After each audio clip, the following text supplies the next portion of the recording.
क्या होगा अगर आपको दुनिया का सबसे स्ट्रॉन्गेस्ट सीकर बनना है लेकिन आपको दुनिया का सबसे ज्यादा वीकेस्ट स्किल मिलता है, मगर इसी स्किल को यूज करके हमारा मेन कैरेक्टर इस एनिमे में कैसे दुनिया का सबसे ज्यादा स्ट्रॉन्गेस्ट बनता है वही हम आज देखने वाले हैं। और मेरी मानो तो मुझे लगता है कि फॉल सीजन का ये one of the best anime होने वाला है। आप लोग बस इसके एपिसोड को पूरी तरीके से देख लो, उसके बाद आप खुद ही डिसाइड कर लेना। स्टार्टिंग में हमें बताया जाता है कि एबिस माना एटमॉस्फेयर में कंसंट्रेशन होकर क्रिटिकल मास में पहुंचता है तभी पैदा होता है, और यही एबिस इंसानी दुनिया को डीमन दुनिया से जोड़ता है। और एक कनेक्शन जितना ज्यादा डीप होता जाएगा वैसे ही इस दुनिया में और भी ज्यादा पावरफुल बीस्ट आते जाएंगे। और ऐसे ही एक रात मेरे होम टाउन पर भी बहुत सारे एबिस ने हमला कर दिया था, और तभी हम एक बूढ़े आदमी को भी देख पाते हैं जो कहता है मुझे पता नहीं था कि मुझे मेरा शॉट को फिर से दोबारा यूज करना पड़ेगा। और उसके पीछे तो हमारा मेन कैरेक्टर भी होता है जिसका नाम है नोएल। तभी उसके ग्रैंडफादर कहता है नोएल तुम इस जगह से बाहर मत निकलना, ये जगह तुम्हें सुरक्षित रखेगा। नोएल कहता है लेकिन आपका क्या ग्रैंडफादर। जवाब में उसका ग्रैंडफादर कहता है मैं इन एबिस का ध्यान भटका कर रखूंगा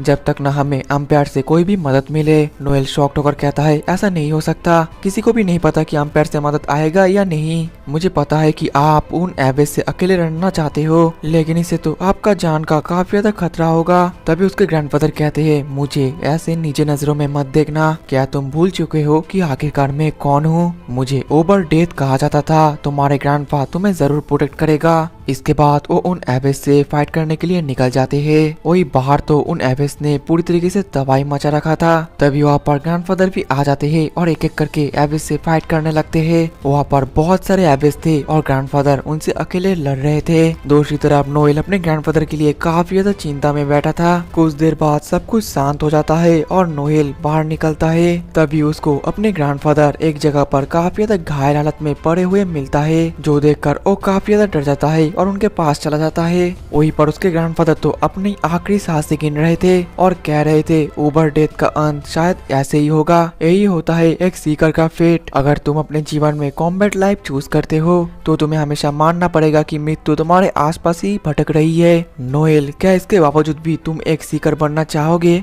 नोएल तो काफी ज्यादा इमोशनल हो गया था और कह रहा था हाँ मैं जरूर एक सीकर बनूंगा। उसका ग्रैंडफादर कहता है तब तो तुम काफी ज्यादा स्ट्रॉन्ग सीकर बनना, क्या तुम मुझे ये प्रॉमिस कर सकते हो। नोएल कहता है हाँ मैं आपसे प्रॉमिस करता हूँ कि मैं दुनिया का सबसे ज्यादा स्ट्रॉन्गेस्ट सीकर बनूंगा। ये सुनकर उसके ग्रैंडफादर काफी ज्यादा खुश हो जाता है और फिर वही पर ही वो अपना सांस खो देते हैं। इसके बाद नोएल हमें बता रहा था मेरा ग्रैंडफा का नाम था ब्रैंडन स्टोलेन। वो काफी ज्यादा स्ट्रॉन्ग थे और अपने लाइफ में सिर्फ एक ही बार हार गए, वो भी उस बीच से लड़ते हुए जिसका एबिशियल डेप्थ 13 है, कॉकटोयस द सिल्वर फिश। और उस दिन से लेकर आज 2 साल हो चुके हैं। प्रॉमिस के मुताबिक मैं अब एक सीकर बन गया हूँ। वहीं पर वो तो अपने पार्टी के साथ एक डंजन में आया था जहाँ पर काफी सारे मॉन्स्टर थे और नोएल अपने पार्टी के मेंबर्स को गाइड कर रहा था फाइट करने के लिए। और उसके पार्टी के मेंबर्स भी नोएल के कई कई बातों की तरह फाइट करते हैं और हमें पता चलता है कि नोएल को द टॉकर स्किल मिला है जो कि सबसे ज्यादा वीकेस्ट स्किल माना जाता है। अब अगले सीन में हमें बताया जाता है कि वेसल वैम्पायर ये सबसे ज्यादा लोअर क्लास वैम्पायर टाइप है और ये मैजिक भी यूज नहीं कर सकते,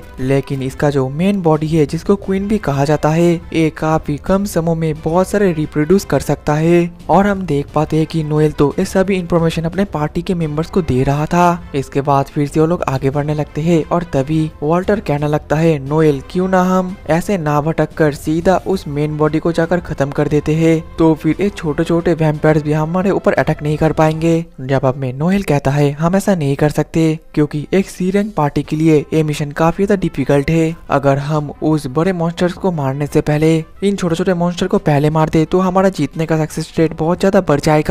वॉल्टर कहता है ठीक है रॉजर, जैसे कि तुम हमारे पार्टी के टॉकर हो इस वजह से तुम्हारा हक बनता है हम लोगों को ऑर्डर देना, ऐसे तो हमारा ब्लू बियॉन्ड पार्टी काम करता है। और वॉल्टर नोएल को चिढ़ाने लगता है कि तुम्हारे वजह से तो हम सी रैंक होकर भी बी रैंक का मिशन कंप्लीट कर पाएंगे। ये सब सुनकर नोएल गुस्सा हो रहा था और अपने मन में कह रहा था एक टॉकर फिजिकली काफी ज्यादा वीक है लेकिन वो अपने बातों के मदद से अपने पार्टी के मेंबर्स के पावर को एनहांस कर सकता है। ये सब कुछ वो सोच ही रहा था कि तभी जो क्वीन थी वो तो उस के ऊपर अटैक कर देती है और ये नोएल अच्छे तरीके से नोटिस कर लेता है और सभी लोगों को बैठने के लिए कह देता है। वो सभी जैसे जैसे करके बच जाते हैं और वो क्वीन उन सभी के ऊपर पॉइजन गैस छोड़ देती है। वहीं पर वो क्वीन तो काफी ज्यादा ताकतवर थी और वो उन लोगों के ऊपर अटैक कर देती है, लेकिन उन लोगों से लड़ते हुए वॉल्टर और बाकी सबको काफी ज्यादा दिक्कतें आ रही थी। दूसरी तरफ उस पॉइजन गैस की वजह से नोएल को काफी ज्यादा दिक्कतें आ रही थी और वॉल्टर अपने मन में कह रहा था नोएल के बातों के बिना हम लोग इसको नहीं हरा पाएंगे। फिर वो कहता है नोएल जल्दी से हमें इंस्ट्रक्ट दो।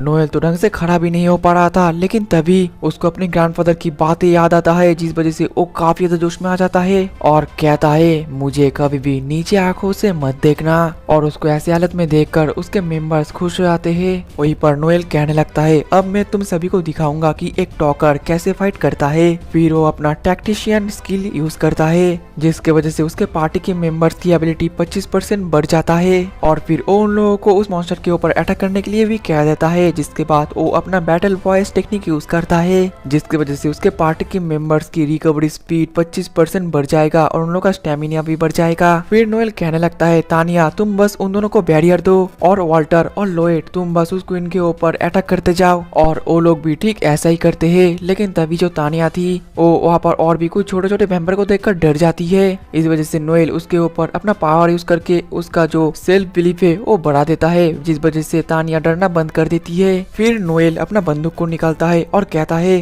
तानिया तुम बस उन दोनों को बैरियर देते रहो। और अचानक से तभी नोएल के ऊपर वो छोटे छोटे वैम्पायर भी अटैक कर देते हैं, लेकिन नोएल अपना स्टन हवल टेक्निक यूज करके उन लोगों को मार देता है और कहता है मेरा मैजिक गन सिल्वर फायर यही एक लौता एंटी बेस्ट वेपन है जो कि एक टॉकर यूज कर सकता है। जिसके बाद वो आइस बुलेट यूज करके उन छोटे छोटे वैम्पायर के ऊपर फायर कर देता है, लेकिन उसमें से तो एक जो वैम्पायर था वो बच जाता है और नोएल के पास भी बस एक ही बुलेट बचा था, जिस वजह से वो अपने दिमाग में कैलकुलेशन करने लगता है कि उसके पास 74 सेकंड है और वो छोटा वैम्पायर नोएल के पास 23 सेकंड में पहुंच जाएगा। और एक कैलकुलेशन करने के बाद वो अपना जो लास्ट फायर था वो उस क्वीन की तरफ कर देता है, जिस वजह से उसका ध्यान बढ़ जाता है और नोएल इसी मौके का फायदा उठाकर लॉयड और वॉल्टर को उसके ऊपर अटैक करने के लिए कह देता है। लेकिन इसके वजह से जो लास्ट वाला छोटा वैम्पायर था वो भी नोएल की तरफ अटैक कर देता है और वो अटैक नोएल को लगने वाला था उससे पहले वॉल्टर और लॉयड अपना लास्ट फाइनल ब्लो यूज करके उस क्वीन को मार देते हैं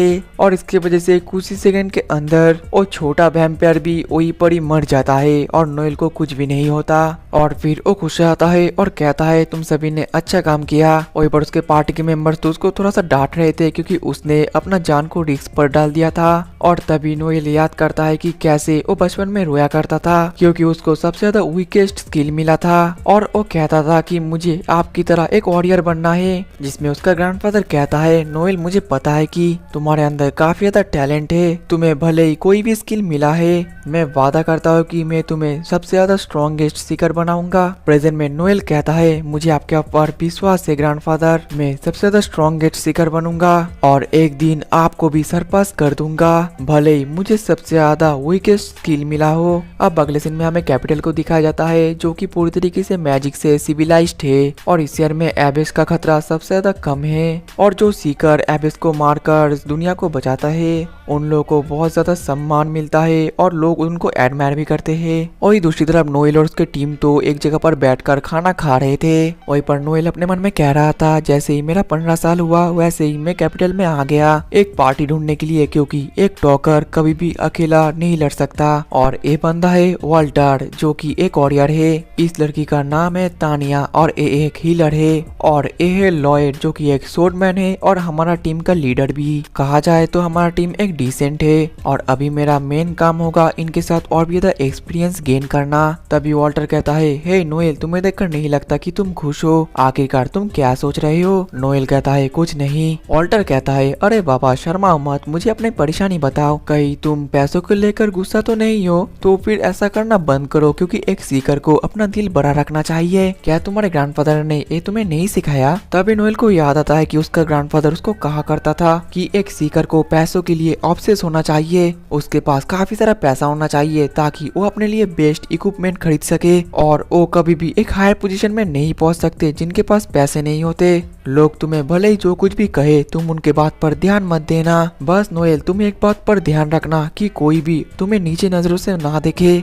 और फिर प्रेजेंट में नोएल कहता है मैं पैसों के लिए गुस्सा नहीं हूँ। तभी तानिया भी कहती है वॉल्टर पैसों की बात तो तुम कर रहे हो, कहीं तुम तो गुस्सा नहीं हो? वॉल्टर गुस्सा होकर कहता है आखिरकार तुम मुझे ऐसा कैसे कह सकते हो? इस कंजूस नोएल के वजह से हमारा पार्टी का रेपुटेशन खराब हो सकता है। नोएल भी वॉल्टर का मजा लेने लगता है और कहता है हाँ हाँ सभी गलतियाँ तो मेरी है, आप तो महान हो वॉल्टर समा। उसका ये बात सुनकर तो वॉल्टर और भी ज्यादा गुस्सा हो जाता है, लेकिन नोएल तो वॉल्टर को चिढ़ाना बंद ही नहीं करता और बातों बातों में तो उन दोनों को ऐसे ही लड़ाई बच जाता है। लेकिन तभी बीच में लॉयड आकर उन दोनों को छुड़ाता है और कहता है तुम दोनों रेस्टोरेंट में ऐसा कर रहे हो, ये काफी ज्यादा पैथेटिक लग रहा है। अब अगले दिन में वो सभी एक जगह पर ऐसे ही बैठे हुए थे और अपना अपना रिवॉर्ड स्प्लिट भी कर लेते हैं, जहाँ पर हर एक को 2.5 लाख फीली मिलता है। और लॉयड तानिया को समझाता है कि तुम चिंता मत करो, धीरे धीरे अगर हमें ऐसे ही और मिशन मिलते रहेंगे तो हम इससे भी ज्यादा पैसा कमा पाएंगे। तभी नोएल कहता है लॉयड मुझे लगता है कि ऐसा मिशन मिलना काफी ज्यादा रेयर है, क्योंकि ज्यादातर एबेस प्यूरिफिकेशन का जो काम है वो एक क्लान करता है। खैर छोड़ो, आखिरकार हमारे पार्टी ने अब तक कितना सेव कर लिया होगा? लॉयड बताता है लगभग 12.8 मिलियन फील। नोएल कहता है तो फिर क्यों ना हम इन पैसों को एक क्लान एस्टेब्लिश करने में लगा दे। ये सुनने के बाद तो वहाँ पर सभी मेंबर शॉक्ड हो जाते हैं और लॉयड कहता है एक क्लान को बनाने में हमें लगभग 20 मिलियन ई फील लगेंगे। नोएल कहता है मुझे ये पता है, इसलिए मैं बाकी का 7.2 मिलियन फील दे दूंगा। सेकेंड हैंड जॉब के बदले क्यों ना हमें क्लान को ही बना दे। लॉयड कहता है लेकिन क्लान के लिए हमें एक बेस भी चाहिए होगा ऑपरेशन के लिए, और इस शहर में बेस को रेंट करना काफी ज्यादा महंगा है। नोएल कहता है मैंने ऑलरेडी एक काफी ज्यादा सस्ता प्लेस देख लिया है। तभी तानिया भी उसको टोकती है और कहती है लेकिन इसके बावजूद भी हम बस सी रैंक के हैं, हम इतने बड़े बड़े मिशन के लिए अभी रेडी भी नहीं है। नोएल कहता है तो हम कब रेडी होंगे? अगर ऐसा ही चलता रहा तो हमारी पार्टी कभी भी ग्रो नहीं कर पाएगा। लॉयड अभी भी उसको टोकता है और कहता है हम अभी भी काफी ज्यादा यंग है, आखिरकार एक कंट्री हमारे क्लान को बड़ा जॉब क्यों देगी? नोएल कहता है इसका बिल्कुल ऑपोजिट होगा, एक कंट्री सभी बड़ा प्रोजेक्ट हम लोगों को ही देगी, क्योंकि हम अच्छा दिखते हैं और यंग है। क्योंकि एक कंट्री और भी ज्यादा सीकर चाहती है और एक ग्रेट सीकर को एक आइडियल और एक हीरो माना जाता है, और वो अट्रैक्टिव होना चाहिए, स्ट्रॉन्ग होना चाहिए और सबसे बड़ी बात यंग होना चाहिए। और सभी सक्सेसफुल क्लान के पास ऐसे सीकर्स भरे पड़े हुए हैं। तभी नोएल के बीच में ऑल्टर कहता है मुझे लगता है नोएल ने बिल्कुल सही कहा है। तानिया तो अभी भी नोएल को रोक रही थी, लेकिन तभी ऑल्टर कहने लगता है मैं नोएल के साथ क्लान बनाने के लिए तैयार हूँ, मैं ये बार बार सेकेंड हैंड जॉब कर करके थक गया हूँ। तानिया तो गुस्सा हो जाती है। ऑल्टर कहता है मैं सीरियस हूँ तानिया, अगर हम क्लान बना लेते हैं और सक्सेसफुल होने के बाद हमें नाम मिलेगा, पैसा मिलेगा, फेम मिलेगा, और फिर मैं जितनी चाहूँ उतनी लड़कियों के साथ मजा भी कर पाऊंगा, या फिर क्यों ना तुम ही मेरी एक गर्लफ्रेंड बन जाओ। ये सुनकर तो तानिया डर जाती है, लेकिन तभी लॉयड उनको रोक देता है। नोएल कहता है तो फिर ये 2 वर्सेस 2 है। लॉयड लीडर होने के नाते तुम अपना डिसीजन बता दो। लॉयड कहता है मैं जो भी डिसीजन सुना दूं तुम तो क्लान बनाओगे ही। नोएल कहता है अगर तुम इसमें मना करते हो तो फिर मेरे हिस्से का सेविंग्स मुझे लौटा दो, क्योंकि मैं इस पार्टी को छोड़ दूंगा। ये सुनकर तो तानिया और लॉयड का मानो होश ही उड़ जाता है। नोएल कहता है इस पार्टी के शुरुआत में ही मैंने तुम सभी को कह दिया था कि मेरा एक सपना है इस दुनिया का सबसे ज्यादा स्ट्रॉन्गेस्ट सीकर बनने का। लॉयड तो काफी ज्यादा परेशान हो जाता है और कहता है ठीक है मैं इसके लिए तैयार हूँ। तानिया ये सुनकर शॉक्ड हो जाती है, लेकिन लॉयड उसको समझा देता है, जिसके बाद लॉयड नोएल को बताने लगता है आज शाम हो चुका है, क्यों ना हम इस बात को अब कल लंच के वक्त करें। ये सुनने के बाद ऑल्टर वहां से चला जाता है। नोएल कहता है तुम दोनों का डिसीजन सुनकर मैं खुश हूँ, और फिर वो भी जाने लगता है, लेकिन तभी तानिया उसको रोकता है और कहती है नोएल अच्छी तरीके से रेस्ट लेना। अब अगले दिन वॉल्टर काफी ज्यादा तेजी से भागकर नोएल के कमरे में आता है और कहता है एक बहुत बड़ी प्रॉब्लम हो चुकी है नोएल। उसको अचानक से देखकर नोएल काफी ज्यादा कंफ्यूज था। वॉल्टर तो काफी ज्यादा हाँफ रहा था और कह रहा था तुम ये सुनकर शॉक मत हो जाना, लॉयड और तानिया ने हम दोनों को धोखा दे दिया है। ये सुनकर नोएल का पैर तले जमीन खिसक जाता है। दूसरी तरफ हम लॉयड और तानिया को देख पाते हैं जो कि किसी और जगह पर जा रहे थे, और इसी के साथ भी हमारा एपिसोड 1 भी खत्म हो जाता है। तो दोस्तों एक ऑनगोइंग एनिमे है, इस वजह से इसका एपिसोड वीकली आएगा, और अगर आप चाहते हो कि मैं इसको कंटिन्यू करूँ तो चैनल को सब्सक्राइब करके साइड में रखा बेल आइकन को ऑल पे सेट कर लेना, और ज्यादा से ज्यादा कमेंट और लाइक कर देना। मिलते हैं नेक्स्ट एपिसोड में, तब तक के लिए टाटा बाय बाय सायोनारा।